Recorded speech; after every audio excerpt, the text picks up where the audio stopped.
Hello, we're the final bosses, and today we're going to be taking a closer look at King and maybe his connection to the Titan. Well, with that out of the way, let's fight.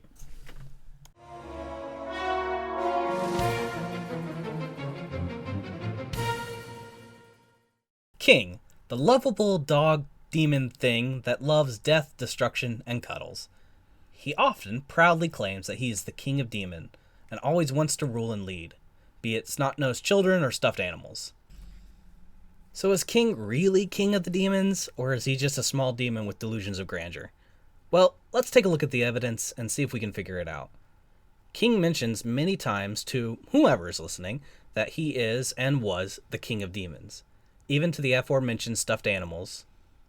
So he believes it, and while he often acts like a baby, we still see the leadership and the desire to rule take over, like when he tried to get Ida to attack the kid that took his place as ruler of the playground. King also has quite a knack of history, being able to teach it at a high level, though there does seem to be some gaps in his memory. It does make it seem like he is quite older than he looks or acts. In a Reddit Q&A, Diana Terrace, the creator of the Owl House, said that we will see why King wears a collar. We will see this in Season 2. She also said that we will be revealed how King's horn got chipped. While not saying much, she has given us a lot.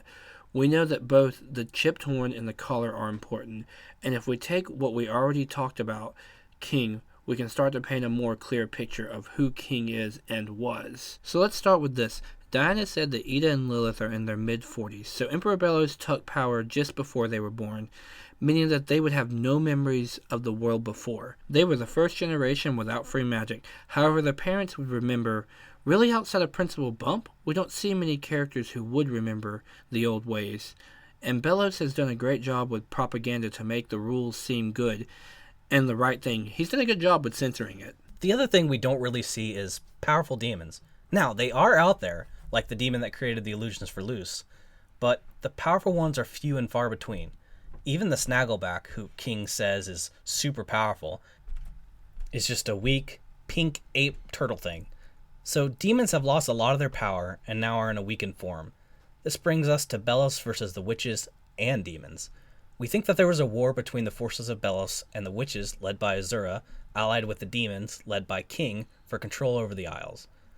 Belos was able to win by his knowledge of glyph magic and by setting up his base in the heart of the Titan. He then went after King, knowing if he could defeat King, the witches would lose their most powerful ally. And Belos fought and defeated King, breaking his horn in the process. He then made a magic dampening collar and put it around King's neck, cutting him off from magic. And because he was the ruler of the demons, also weakened the rest of the demons. Lastly, let's look at the connection between King and the Titan. This theory has been going around a lot, so we just wanted to touch on it briefly. King is most likely a descendant of the Titan. This is why King's defeat had an effect on the rest of the demons. Those who relied on his natural power became weak. If you're looking for a connection between King and the Titan, the easiest one is the horns on him and the Titan. They look very similar. Alright then, why would Belos want to defeat King if he is obsessed with the Titan? I mean, he's modeled his entire look after the Titan. Well, I think the answer is simple. King is living, and as such, is using his own power. He can't use King like he uses the Titan, so he decided to strip him of power rather than kill him. It could even be that the collar gives Belos some of King's power. To add, the last thing is, he could be keeping King alive because if he kills King, it in some way could affect his Titan's power. It could stop it.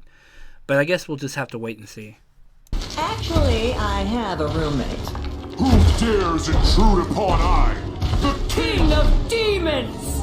Well, that was a really crazy theory. I mean, I think it makes a lot of sense with given all the information we have about King, and that Reddit Q&A gave us so much information. I think we'll find in Season 2 we're going to be right about a lot of things, but, we could always be wrong. Well, I hope we're right. I mean, that's kind of what we do here. But yeah, as always, if you like the theory, please, leave a like, a comment, share it with your friends. And as always, we have been the Final Bosses.